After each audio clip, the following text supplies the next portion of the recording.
Welcome everybody, and thank you for joining us for this webinar. And so the webinar is going to be about two current recent EU projects, IPM Decisions and IPMWORKS, and Mark Ramsden's very kindly joined us to tell us a bit about the projects and give a bit of demonstration as well. So it will be quite an interactive webinar with any luck. So we've asked that you turn off your cameras and mute your microphones, but we're actually trying out a new system, so you may not be able to turn your cameras and microphones on anyway. Just to say that we'll be recording the session and we'll make it available online later. Basis points will be available. And our next webinar will be on the 30th of May at the same time, and it'll be about vegetable breeding for the future, and we'll have three speakers. So Larry Tudor, Justin Roberts from Elsom Seeds, and then Lauren Chappell from the Crop Centre. So just to say that we'll take questions at the end of the presentations, but actually if when we start to get interactive, you have any questions or issues, then just type something in the chat and we can sort it out and give you a chance to speak. So without further ado, then I'll hand over to Mark, who will start the session. Thank you, Mark.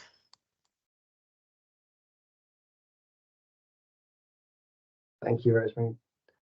So today I'm going to give an overview, as Rosemary suggested, on two IPM projects that have been going for the last few years, IPM Decisions and IPMWORKS.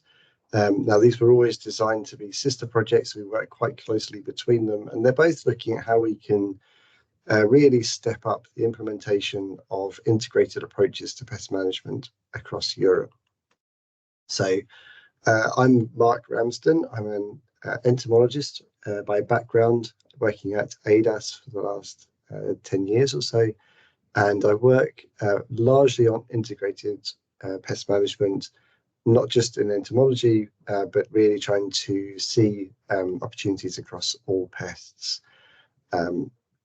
Today is not an entomology focused webinar, so it is looking at a range of pests, but I will be looking at some insect examples to make the things a bit more interesting. So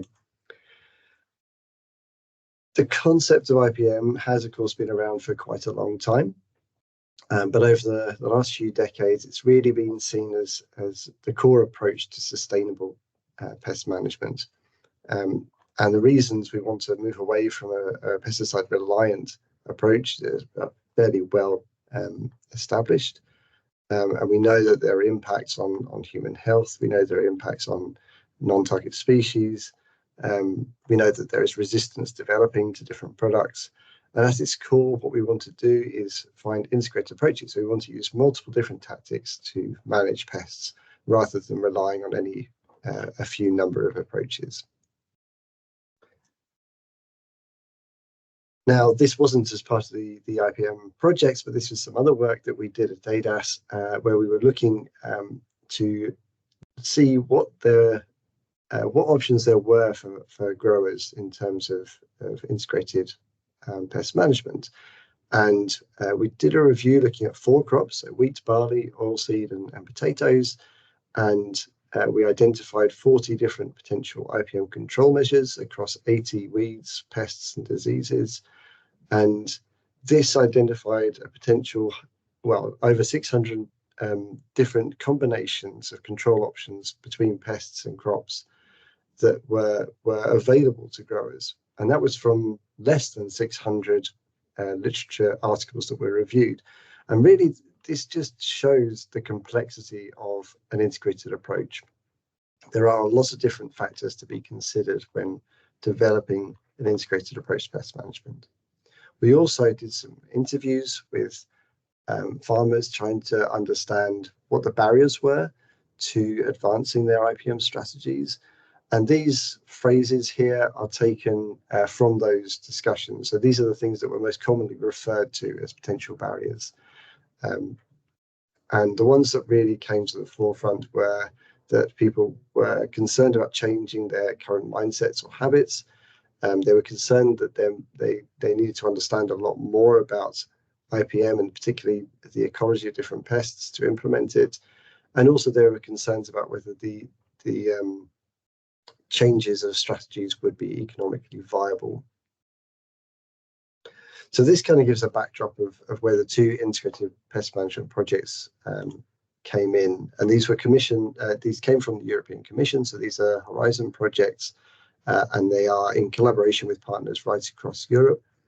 And the first project is IPM Works, and this really focuses on helping farmers to develop a holistic approach to IPM to prevent the need for over-reliance on pesticides. And then the IPM Decisions project has been developing a platform which supports targeted identification of risks to the crops, and then supports what might need to give some guidance on what might need to happen next. So I'll talk a bit about the IPM Works project first of all, and then give a demonstration of the IPM Decisions platform, and then talk about where we go from there.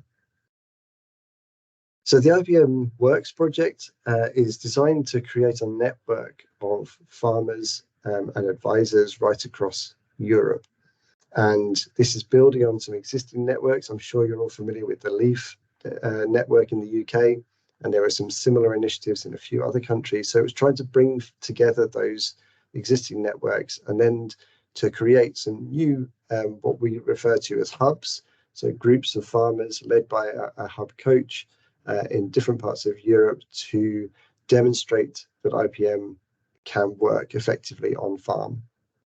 So during that project, which started in 2020, we've set up 22 additional hubs, including one in Scotland, and they have between 5 and 10 farmers in each hub, and they've been carrying out demonstration activities on their farms, showing that IPM works. And we are close to the end of that project, and there are several case studies and demonstrations that are going to be published in the near future, and I'll try and make sure those go out, Rosemary, through this network as well, if that's okay, and you can see some of the things that they've been up to. But please do take a look at the website as well. There's quite a lot of information there, and I'll come back to another resource we've developed in that project in a moment. The other thing we've done in IPM Works is to consider what it means to have a holistic approach to IPM. And this is building, taking a kind of step on from the 8 principles of IPM. We've identified these 5 pillars, and these are, rather than principles that are quite technical approaches, these pillars are designed to give a more practical guide to what should be going on as part of an IPM strategy. And really, what we want to encourage farmers to do and growers to do is to look at these pillars and try and make sure that all of these are being reflected in an IPM strategy rather than relying too heavily on any particular principle. So what we are working with the farmers across the IPM Works demonstration network is to look at how they are improving the landscapes around their cropping systems, how they're selecting varieties that are designed for their landscape, for what they want to achieve, helping them make better choices. So that might be through things like decision support systems, how they can use non-chemical options, and how they can improve the efficiency of their treatments if they do need to apply something. So that's the IPM Works project, and then the other project is the IPM Decisions project, which has created this online platform for decision support. So I'm going to give a bit of a demonstration. We'll do hopefully a bit of interactive stuff if you are able to. But before I do that, there's a quick poll just to check people are awake. So Alex, would you mind launching that first poll, please?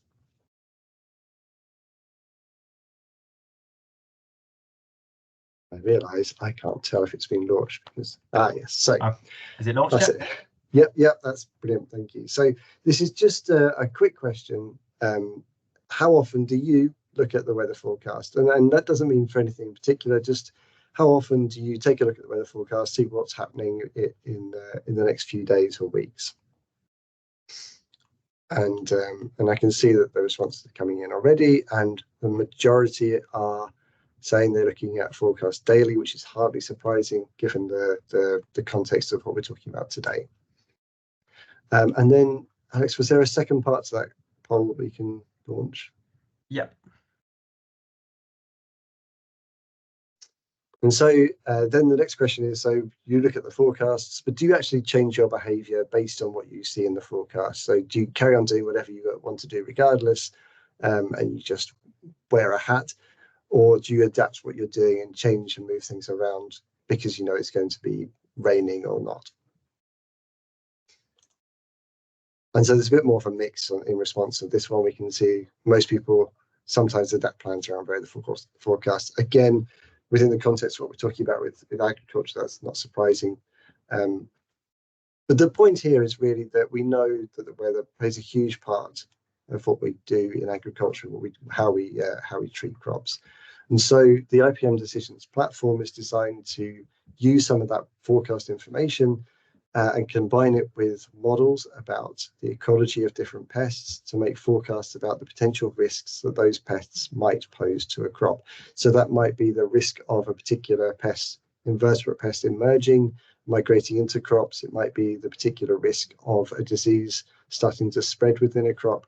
And then that can help guide people, guide farmers and advisors on what the priorities are in the near future, which pests are likely to be a problem that need to be looked out for, and other pests that maybe they're not going to emerge when the crop is vulnerable, so they are lower priority and don't necessarily need attention or as much attention or direct treatment. Now, this is a screenshot of the platform I'll go to in a moment. I just wanted to sort of flag up that we are going to have some risk maps coming soon. They are in development, they are functioning, but they are not yet launched on the web page. And when they do, we'll again put that out and make sure people can see them. It gives a much quicker way of seeing some of the alerts that are coming through. Before I demonstrate the platform, I wanted to give a bit of an insight into how it's working. Now, it is a state-of-the-art platform. It is quite complicated. I'm not going to try and go into huge amounts of detail, but the bit that I wanted to highlight is that the platform isn't the forecasts and the systems that are presented in the platform are not actually within the code of the platform itself.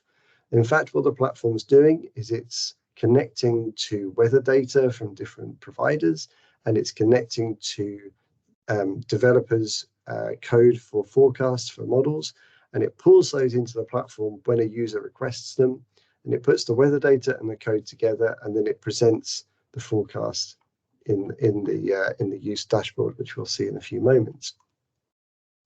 Now, the reason that's important to say now is that because of the way it's working, it means that this platform can grow over time really easily. So we can maintain that core part of the platform and keep it running.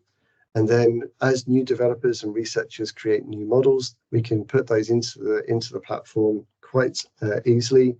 And you'll get more and more systems coming and going over time, really reflecting how different pests are being researched. But it also means that where developers are making progress in different parts of Europe, we can start to adapt those systems and make them available in other parts of Europe. And that means that we can start to share the outputs of research really beyond international borders. So where a system works really well in Denmark, then someone in the Netherlands or someone in the UK or someone in Sweden can still access those systems and start to benefit from them. There's still a process of validation that needs to happen, but we can make that much quicker than it used to be. So the way as a user you use the platform is that you set up an account, which is entirely free to do. You add your farm to your account, and you can add as many farms as you wish to. You select the systems that you want to run on that farm for different crop pest combinations, and you set up those systems on your account, and then you can, once they're set up in the platform, you can then revisit and update them as necessary through the system. And the principle behind this was that when we spoke to farmers and advisors during the development phase of the platform, what they wanted was something that was really quick to use during the season. So there is a bit of effort to set up your farm at the start, but after that, it's really quite straightforward to go in, update certain critical parameters, and monitor the risk of different pests in your crop through the season. So I'm going to give a demonstration of the platform, and you are welcome to follow along. If you want to log into your own account and do that, then please do. There was a message that came around before this webinar that said it was ideal for you to set up an account ahead of the webinar. The reason for that is that, as I showed the way the platform works, when you set up your farm as a location, it then takes a bit of time for the platform to find all of the weather data it needs for that location. And that can take a couple of hours. So if you set up your farm new now, it might be that you can't run the systems on there during this presentation. But if you set it up before today, then it should be working fine. If you do want to participate and you want to see it working live, you can cheat and you can use the same location as me. What I'll do, I'm just going to put the postcode in, and you'll be able to search for that. So I'm going to show you through the platform now, and we're going to use the location of the Warwick Crop Centre campus. So that's the postcode for that campus location. So if you use that, the weather data is already in the system, and you'll be able to look at things straight away. Just bear with me a second. I'll get this. So hopefully you can now see the actual platform live presented, and Alex, you'll tell me if not. Yeah, we can see it. Perfect. What I'm going to do, I'm going to turn my camera off because I'm now going to go, I have to look at what I'm doing. You're just going to get a video of my ear if I leave the camera on. I apologize if that happens a few times. So you can set up an account for free. I do have an account already, so I will log into that in a moment. But when you first set up an account, you will need to accept the platform terms and conditions. So you just need to register a new account, say what your main function will be, looking at the platform, and register an account and accept the terms and conditions. I will log into my account now. And as you can see, I've got quite a few farms set up on my account already, because we do demonstrate this on various occasions, and because we have various trials that we also use this to monitor the risks for. So when you first go in, you will be taken to the farm management dashboard, where you can add as many farms as you like. And all you need to do is name your farm and then select your location on the map. And like I say, if you search for the postcode that I put in the chat, that will take you to the Warwick campus, and you can use that location. Because, as I said, there's this warning that it might take a couple of hours for new locations to have weather data connected. Once you've set that up, you can then add your decision support systems to that farm. So let's go to the Warwick Crop Centre farm, and I'll add some systems. And we're going to look at some decision support systems that were developed by Warwick, by Rosemary, and they are for the carrot fly. So we'll select the carrot crop, and we're going to look at the carrot fly, the Warwick HRI model. Now, when you look at this, you can click on the I information button, and that will give you all the information about where this model has come from, the pest it's appropriate for, the decision that it's supporting, how the model works, what parameters it's using, and other bits of information, as well as the references that it's built from. So we'll select that. And we're also going to select another model for carrot fly, which was developed in Scandinavia. And this is for the same pest, but developed in Finland and works in a different way. So we'll select that one as well. And we'll save. And then we can go to the DSS use dashboard. Like I said, I'll scroll through all my ADAS farm locations. And you can see we've got these two carrot fly models have been added to the Warwick Crop Centre farm. So before we start using them, we need to go in and make sure that they are up to date. So we'll look at the Warwick HRI one first of all. And you'll see it's already making a forecast about the emergence. But before we look at it in detail, we need to check the parameters are correct. So we'll go to edit parameters. And this model uses some historic data, and we need to say where it should get that historic data from. So probably not Cornwall. And in fact, there's a data set from Warwick. So we'll select that one and save. And then we can go back to the model. And this is now giving us a more appropriate output. So I'm not going to go into the technical aspects of this model today, because it would take too long to drill down into every aspect. But effectively, this model is now telling us that there is an upcoming risk of emergence of carrot fly at this location. In this case, the model can also tells us about egg laying. And this second chart gives an indication of when that might start. And we can look at that in a bit more detail. And we can see that cumulative egg laying for the first generation is probably just starting at the start of May.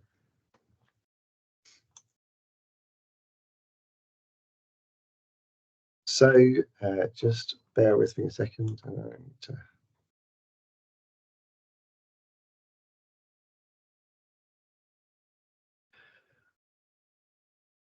Oops, excuse me. So we added the two DSS for carrot fly, one from the UK, one from Norway, and we've updated the parameters in the Warwick system. And we've looked at the location. And then what we'll do is, if you have been able to follow along, then you can share the date of emergence of 10% into the poll that Alex is about to launch, and we'll see how many people have managed to do it, and we'll see how different the dates are. So, for example, looking at mine, I can find that point of change of risk is the 19th of April.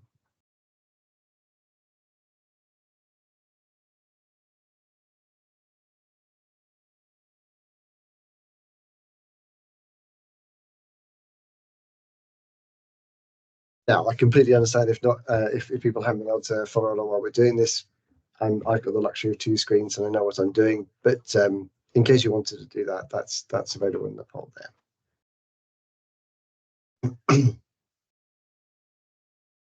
The other thing we can do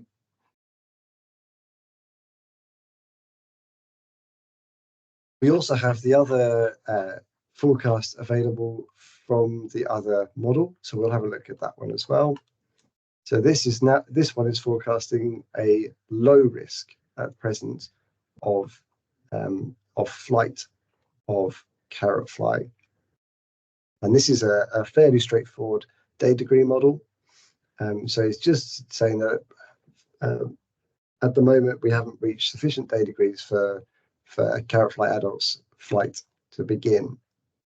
And you can see we're not far off the threshold of, I think it's 260, and by the end of April we will be at just under 240 day degrees accumulated.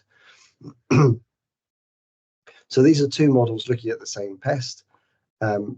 And where there are multiple models, it can be useful. That helps us get a bit more of a wider view of the potential risks. But of course, it's worth considering that this system was developed in Finland, as you can see from the information about it. It was developed by Luke in Finland, so may not be entirely appropriate for use in the UK. However, if we want to, we can compare these two models side by side. So we go to the comparison dashboard, and we'll scroll down to our carrot rust fly temperature model, which is the second one, and then the Warwick HRI one. We'll compare those two models.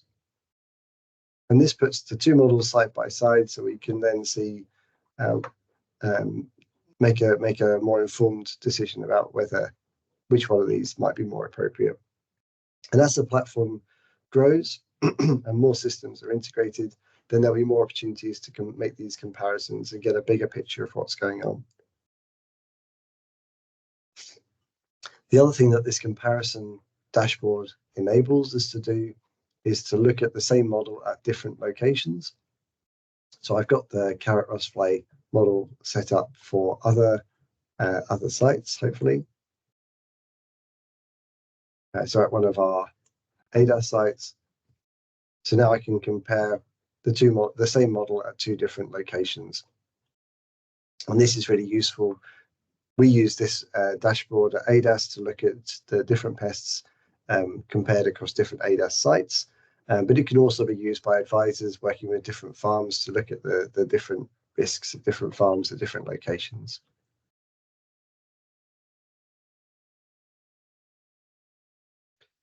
The other thing that the comparison dashboard can be used for is to look at, compare it to where we were last year.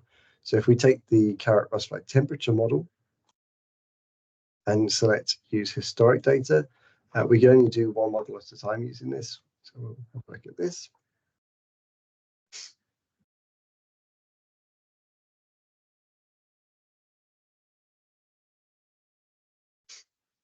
And here we've got the current model for this year, and then the whole risk for last year. So we can snip that down to the same dates as we've got above. So from the 27th February 2023 up until 30th of April 2023.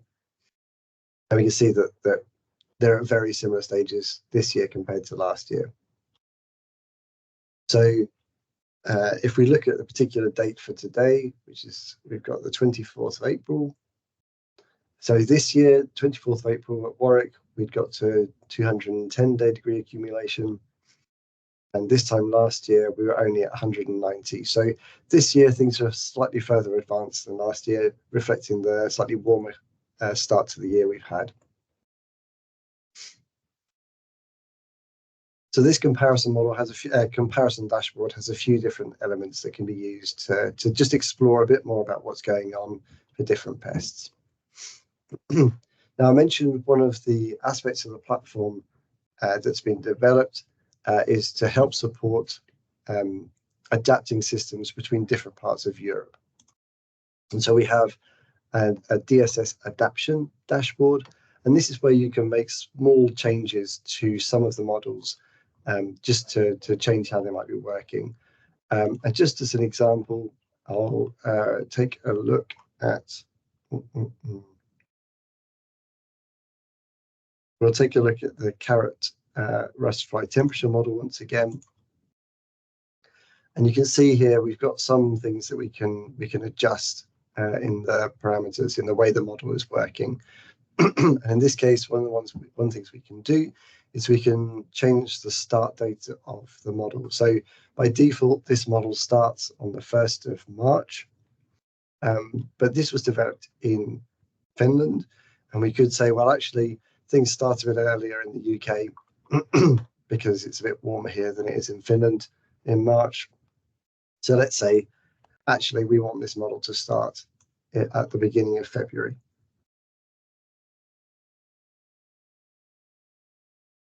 just does it a nice little update, and then it reruns the model based on that. And you can see now we're getting a warning slightly earlier in the year, from mid-April, that emergence flight might be starting and increasing. We can have a look at the two interchangeably. What we can also do is we can save this as a new system. So I've done that. It's called new carrot rustfly. So we'll go back to our dashboard. We go back to the Warwick site. We've now got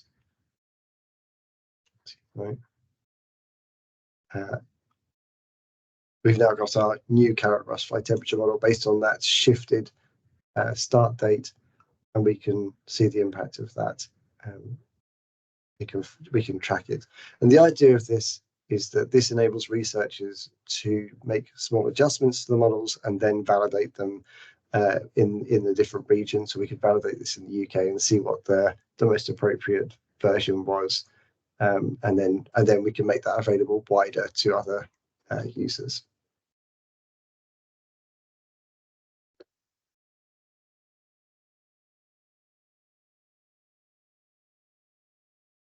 Now,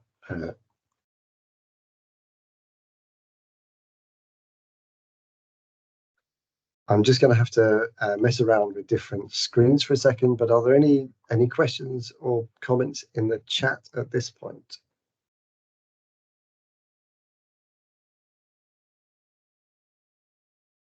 I don't think there aren't any comments in the chat, I don't think, Mark. Great.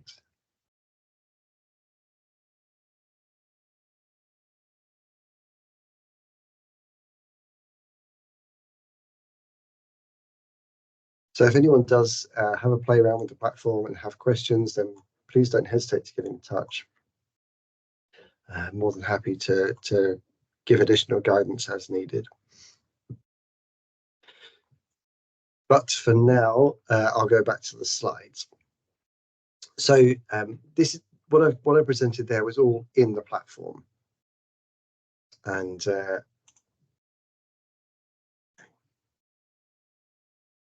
we are. You can see my lovely face again. What I presented there was in the platform, but we have also developed some more advanced processes for developing new systems, so new decision support systems. And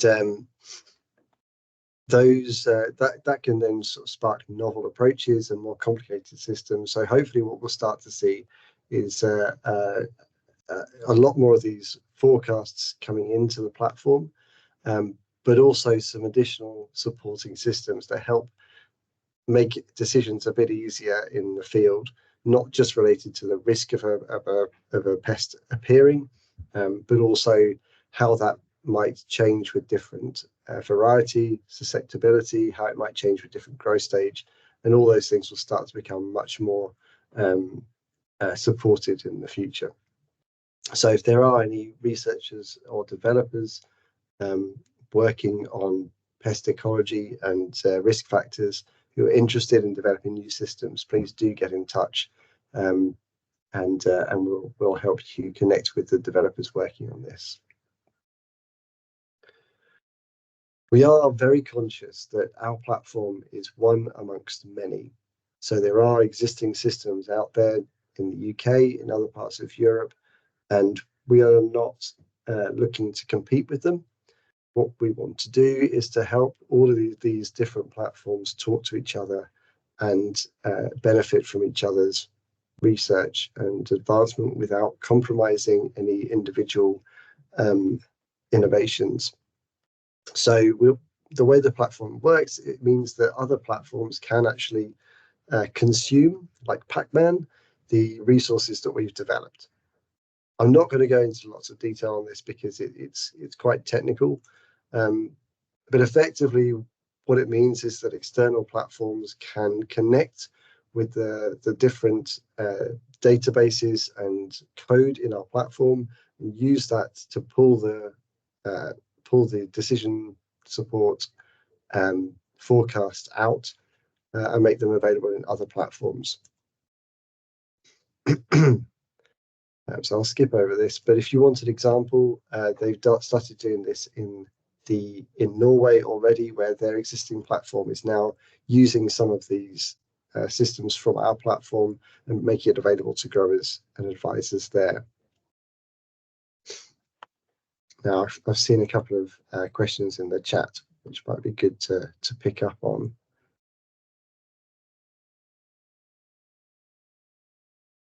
So yeah, there's a question about how this all fits in with IPM, because it is certainly true that a lot of the forecasts in the platform kind of relate to when there's a high risk and a treatment may be required, and that treatment at the moment is probably in many cases going to be a pesticide, because there aren't many alternatives. If it's got to that point and the forecaster said there's a risk of this pest, and then it's been confirmed in the crop, there aren't many things that aren't a pesticide available. There are some biological control options coming out, depending on the crop, depending on the region of Europe. But this is all part of a holistic approach that I talked about earlier on. So these things all need to be taken in that context. And what we're trying to emphasize is that these forecasts should be consulted as part of that overall holistic approach.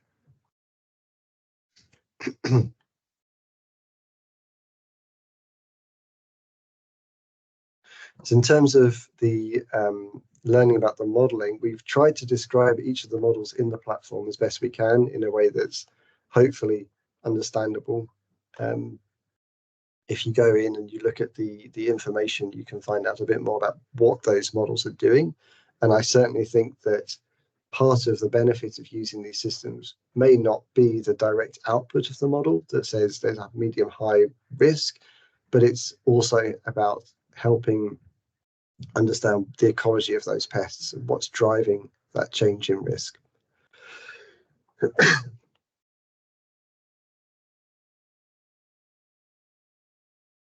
So what we're hoping is that what we've planned this platform to do is act as a marketplace for these systems, so that these are getting out into the public domain. They're free to use. They're accessible in all parts of Europe. There are more advanced platforms that have more advanced systems that are going to be pay-per-use, and that will always be the case. But our platform is an open access system that makes things available to everyone.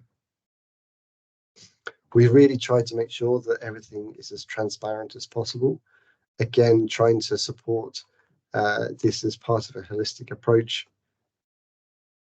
And we've tried to make sure that we've designed it in a way that can be linked to other platforms and to help the whole thing grow over time as more systems become available and as the sectors change in what they need.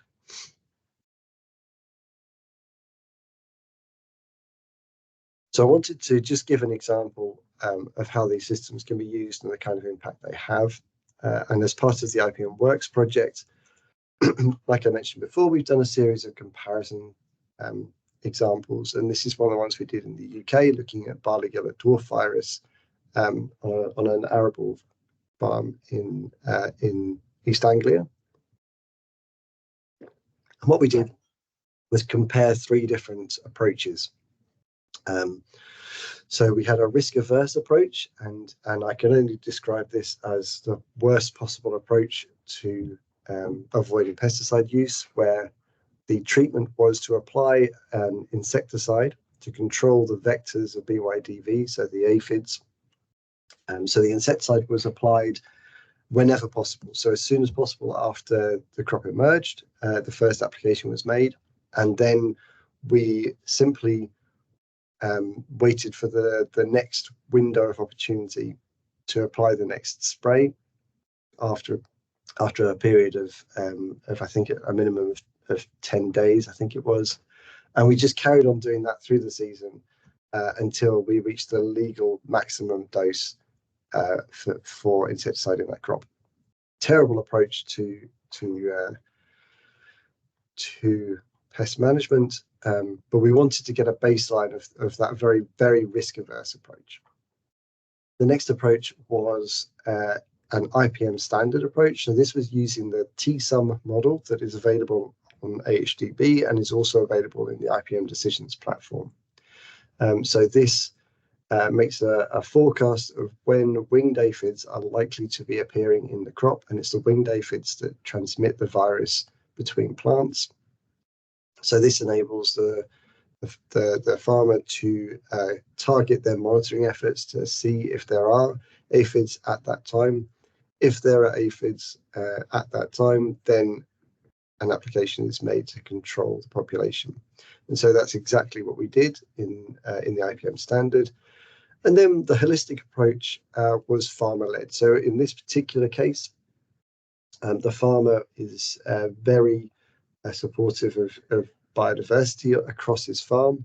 And so they are very reluctant to apply insecticides unless it is absolutely necessary at a farm level. So they're looking across their whole farm, and if they see that there's a big risk of BYDV across all of their winter cereals, and that they think that overall management of that is going to be justified, then they will make an application. So that those are three kind of levels of approach.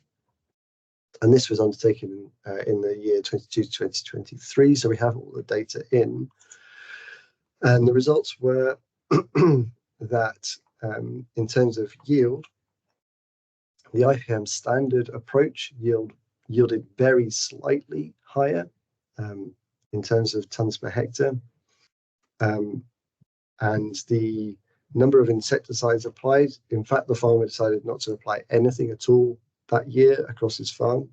So that was 0. Then the risk-averse approach resulted in 4 applications, and using the T-sum approach resulted in 2 applications.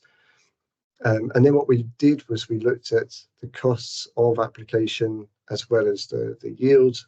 And in the end, it was clear that, in fact, the most economic approach was the holistic approach, because the pressure was quite low that year.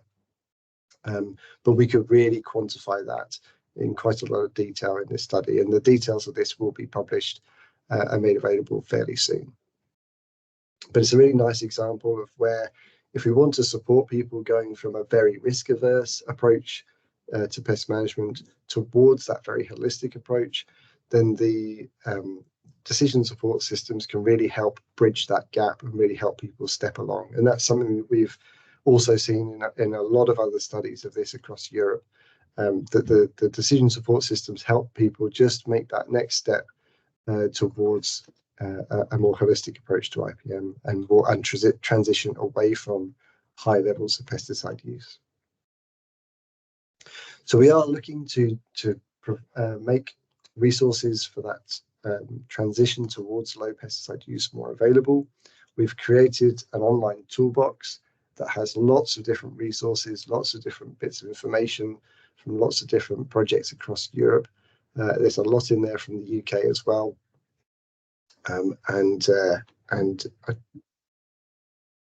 It's a really good place to go to get information about different types of IPM tactics that can be employed in lots of different sectors. So there's quite a lot on horticultural crops. There's also details in there of all of the IPMWORKS hubs. So you want to find out what's going on in horticultural hubs in Europe, then this information is available in the platform. And you can also find this tool in the toolbox. If you want to get some basis points, then you can use the toolbox. And if you find the resource that's about IPM Toolbox, then there is a code in there that you can use to get basis points. So I'll pop that in the chat in a moment so you can find it. And you can also submit your own resources. So if you've done some work yourselves, you've been involved in something that you want to make other people aware of, then you can add this to the toolbox, and we can make sure that it gets shared out, and other farmers and growers can learn from what you're doing. There's also some training resources. There's a whole series of training modules that have been developed to help explain holistic IPM. and the different approaches that can be taken, the different things to be considered, and different ways to assess it. And these are all freely available resources that anyone can access. So I talked at the start about this need to transition towards holistic IPM, and it sounds quite straightforward if you try and summarize it in half an hour, but the truth is that it's a really complicated way forward, and there are lots and lots of different ways of improving an IPM strategy. There's lots of different approaches. And one thing that we were working with a group of farmers earlier this year, and one thing one of them said was that, really, to sum it up, IPM is the best action for each farm's situation. And we always need to recognize that IPM is very context specific. There isn't one thing that's going to work for everyone. There are lots of different combinations and tactics that need to be considered and applied really to every individual field. And that's a lot of work, and that's a lot of things to pull together to make it effective. So hopefully the platform we've created, the toolbox, the demonstrations, are all parts of helping move things along and helping people to access what they need to improve their strategies.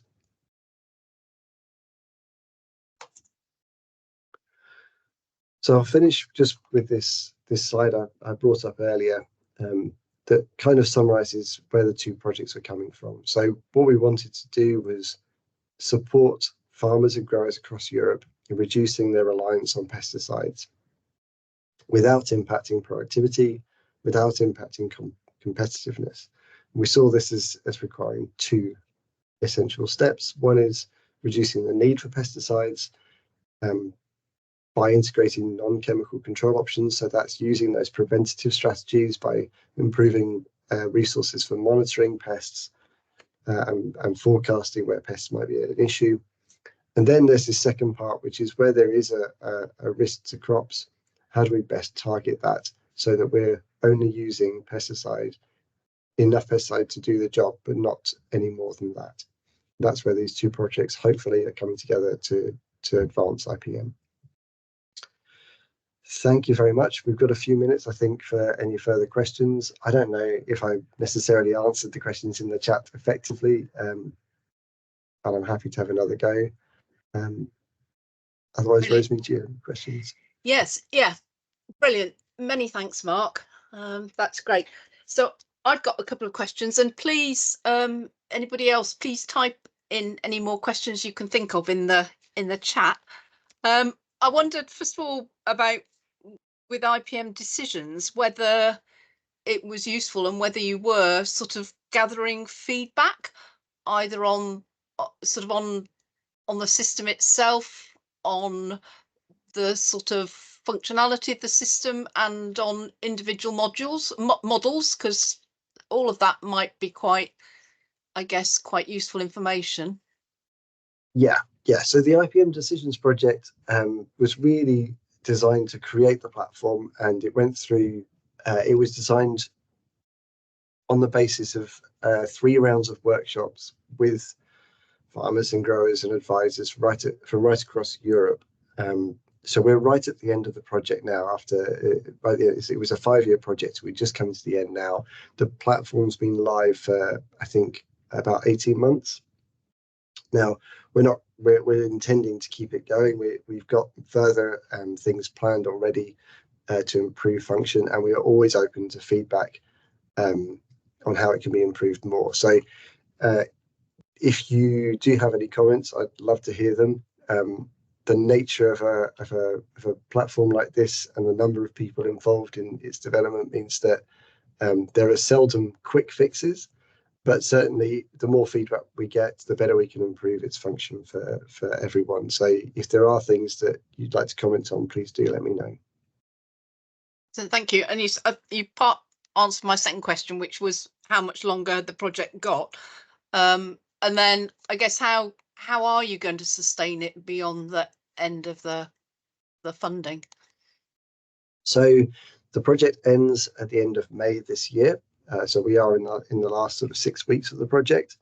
And the platform was always designed to cope with the project coming to an end.